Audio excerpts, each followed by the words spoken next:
A very good morning to all my dear students. Today we are going to start our the most important topic, that is article. And here article doesn't refers to the grammar portion, that is writing skill. And here the article refers to a piece of writing which we usually find printed in newspaper and magazines.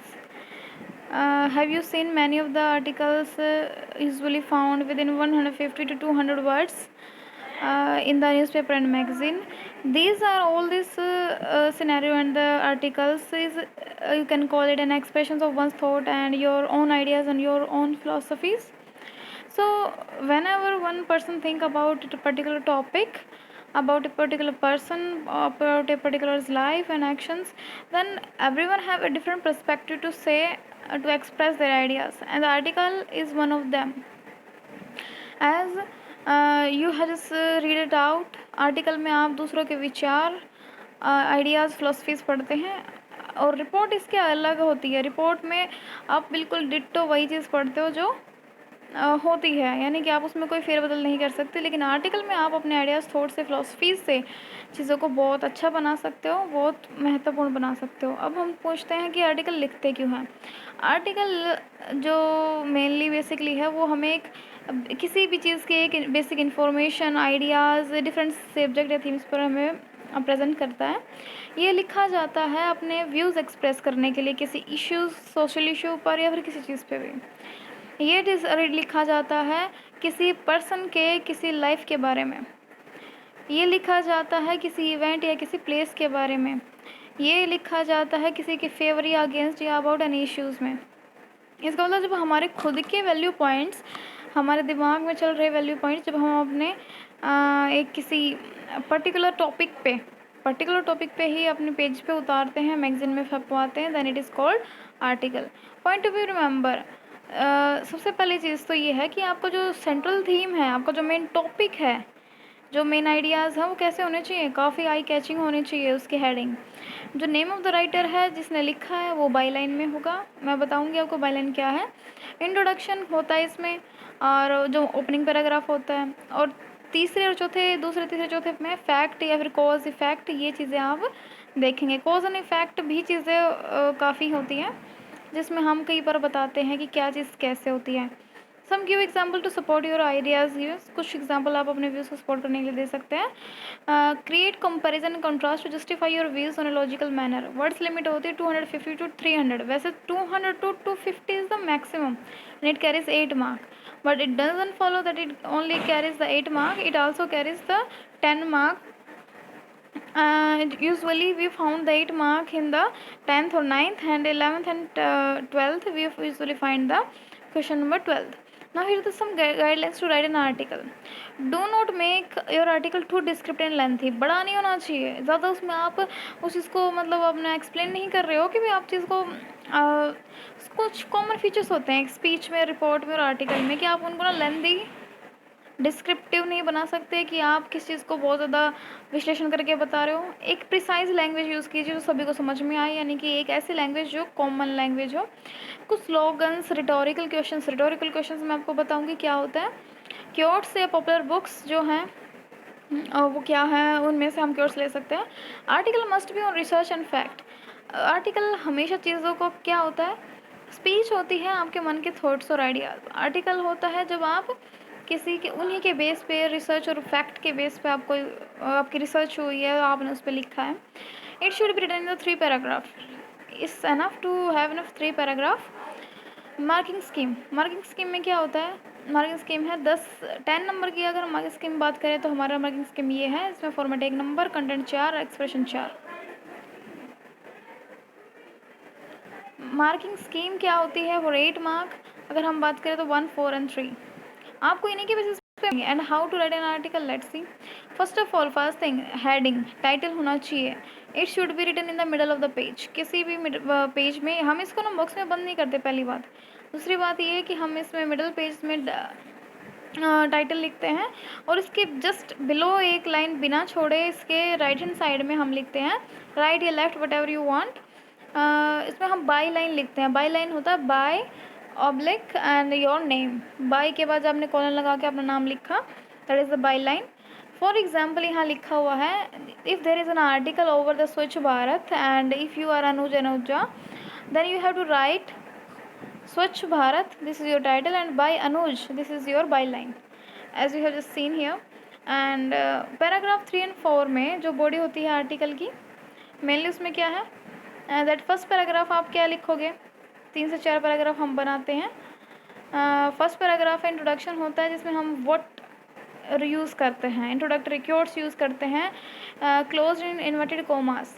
क्योर्ड्स generally use करते हैं तो inverted commas में बंद होते हैं. For example अगर हम स्वच्छ भारत के बारे में बात कर रहे हैं तो one step towards cleanness, and अगर हम चाइल्ड लेबर के बारे में बात करें तो every child has right to education. ऐसी चीज़ें हम लिख सकते हैं. अब क्या है, सेकंड पैराग्राफ में हमें कोज एंड इफेक्ट और एडवांटेजेस और डिसएडवांटेजेस. अब हर किसी के एडवांटेजेस और डिसएडवांटेजेस नहीं हो सकते. फॉर एग्जांपल पोल्यूशन के एडवांटेज और डिसएडवांटेजेस क्या हैं. क्या उसको कोई एडवांटेज हो सकता है पोल्यूशन का? नहीं. तो हम उन चीज़ों में कोज एंड इफेक्ट ढूंढते हैं जिनके एडवांटेज और डिसएडवांटेजेस नहीं होते हैं.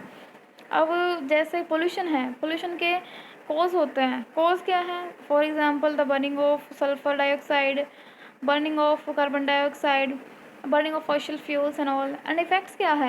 That it results in global warming, right?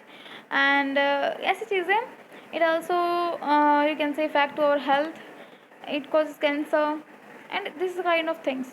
तो ये चीज़ें हैं जो आप कॉज एंड इफेक्ट और एडवांटेज डिसएडवांटेज मेरिट डीमेरिट्स, ये 3 चीज़ें हैं जो आपको सेकंड पैराग्राफ में डालनी है. यानी कि आपको टॉपिक को देखना है पहले कि वो कॉज एंड इफेक्ट वाला है, एडवांटेज डिसएडवांटेज वाला है, मेरिट या डीमेरिट वाला है. ओके. मैंने यहाँ पे कुछ एग्जांपल भी दे रखे हैं जिनमें आप एडवांटेज डिसएडवांटेज बना सकते हो. So now let's move to paragraph 3. अब कुछ आपने उसके सोल्यूशन दो. अब हमने कॉज इफेक्ट्स बता दिए हैं तो सोल्यूशन भी दे सकते हैं, सजेशन दे सकते हैं. फॉर एग्जाम्पल पोल्यूशन का है तो पोल्यूशन में हम सोल्यूशन दे सकते हैं कि how can we control it, the less burning of the fossil fuel, by growing more and more trees, by learning the values of earth and all these things. Suggestions दे सकते हो, remedial दे सकते हो, facts दे सकते हो, warning दे सकते हो, अपने पर्सनल ओपिनियन और मैसेज दे सकते हो. और फोर्थ पैराग्राफ जो इन दोनों को ना कंबाइन में ही आते हैं, कंक्लूजन में आप उसको वाइंड अप कर रहे हो. आप उस कंक्लूजन को वाइंड अप करना सजेशन दे के कर रहे हो या फिर आप उसके लिए रिग्रेट करके कर रहे हो, what ever you are doing in the conclusion is up to you. Now let me talking about in a big manner what is the format of an article. Here we have a heading. Remember one thing students, that every first letter of each word in the heading should be capital. For example the odd even rule in India is the example of the heading. तो इसमें T है, O है, E है, R है और D है, ये सारे बड़े हैं. यानी कि उस पूरे सेंटेंस में जो आप फ्रेज में जो आप इस हेडिंग या टाइटल लिखने वाले हैं उसका फर्स्ट लेटर कैसा होगा? कैपिटल होगा. सेकंड क्या है? Body of the article. Body of the article mainly 3 paragraph में बहुत होती है, काफ़ी होती है. फर्स्ट में आप उसका इंट्रोडक्टरी कुछ फैक्ट्स बताते हो, उसके बारे में लोकल जानकारियाँ बताते हो कि ये चीज़ ये है.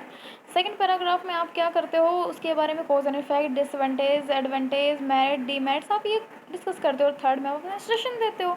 This is so simple but you can draw from your own mind sense. तो next is that initial paragraph. अब ये तो हमारी सिर्फ 2 ही चीज़ें थी, हेडिंग और बॉडी. अब हम जो पहला पैराग्राफ है यानी बॉडी ऑफ आर्टिकल में पहला पैराग्राफ उसमें क्या लिखेंगे, वो होता है हमारा ओपनिंग ऑफ द टॉपिक. उसमें हम यूनिक इंट्रोडक्शन दे सकते हैं. हम यूनिक कैसे देंगे? I will tell. यूनिक दे सकते हैं हम रिटोरिकल क्वेश्चन से. कोई भी कैसा क्वेश्चन पुट आउट कर देंगे स्टार्टिंग में जिससे हमें पता चलेगा कि आगे क्या होने वाला है. आप मीनिंग ऑफ द थिंग्स बता सकते हो, जैसे odd and even rules in Delhi है तो उसका मीनिंग बता सकते हो कि what is the meaning of this and why it has been started. और फैक्ट यही है कि ये क्यों स्टार्ट हुआ, कैसे हुआ, किसने किया. This is all. And the middle paragraph. Middle paragraph में वही मैंने आपने बताया था, आप रीजंस बता सकते हो, रिजल्ट बता सकते हो, merit, limitations, compare with the present past, my opinion, experience, whatever you have in your mind you can go for it. Final में मैंने बता चुकी हूँ सॉल्यूशन और सजेशन और कंक्लूजन होता है. ये सिर्फ नाउ दिस स्लाइड ऑफ 14 इसको आप पढ़ लीजिएगा, आपको थोड़ा सा और ब्रीफ में पता चल जाएगा कि चीज़ें क्या होती हैं.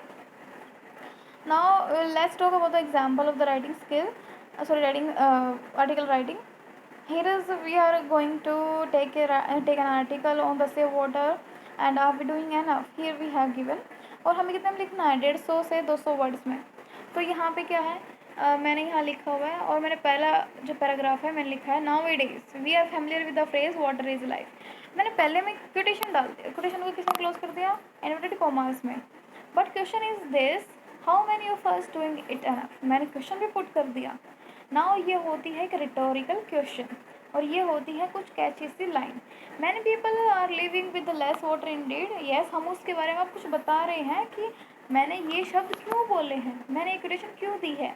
मैं बता रही हूँ कि कुछ लोग आज भी इसकी बहुत ज़्यादा ज़रूरत है। और whether in the world's most prosperous cities and bountiful agricultural heartlands। अब आप इसमें देखेंगे कि मैंने हर एक पैराग्राफ में आपके अकॉर्डिंग ही मैंने चीज़ें लिखी हुई हैं। आप इसको रीड कर सकते हो, हर एक पैराग्राफ को, हर एक चीज़ को कि मैंने कहाँ कहाँ किस तरीके से उसके बारे में बताया है। तो आप इन्हें एक बार रीड आउट करें, मैंने उनके अकॉर्डिंग ही चीज़ें ठीक की हैं। अब मैंने आपको एक टिप देनी है। टिप है कि first thing is always keeps a few general security hands. आपके हाथ में ना कुछ क्योर्स तो होने ही चाहिए, आपके दिमाग में कुछ ना कुछ क्योर्स तो होने ही चाहिए। वो आपको प्रेजेंट करने में, शो करने में, प्रिपेयर करने में ना बहुत हेल्प करते हैं। मेनली अगर आप, सेकंड थिंग है रिपीटेशन, किसी भी आइडिया का रिपीटेशन दोबारा नहीं होना चाहिए। तीसरा है कि आप अपने खुद के ओपिनियन दे सकते हो 1 या 2 लाइन में। फोर्थ क्या है, क्योंकि आप थर्ड को मैं थोड़ा और एक्सप्लेन करती हूँ। पर्सनल ओपिनियन सिर्फ 2 या 3 लाइन में क्यों देते हैं, क्योंकि आपको ज़्यादातर फैक्ट और रीजंस पे बेस्ड होता है आपका आर्टिकल, इसलिए आप इसमें अपने पर्सनल ओपिनियन दे सकते हैं, but with in the limit of facts and reasons. So there are chances to may get ideas from one to another that may deviate you from the main point. Okay, अब ऐसा है कि अगर आप इन बार बार चीज़ों को रिपीट करते रहोगे तो आप अपने आइडिया से बिल्कुल डेविएट हो जाओगे, मेन पॉइंट से आप हट जाओगे। You have to give to refrain from doing so. तुम्हें ये करने से बचना चाहिए।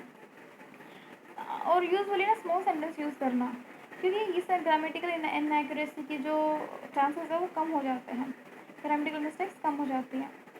और दोबारा चेक करें कि आपने according to you can say format expression and उसके लिखा है या नहीं लिखा है।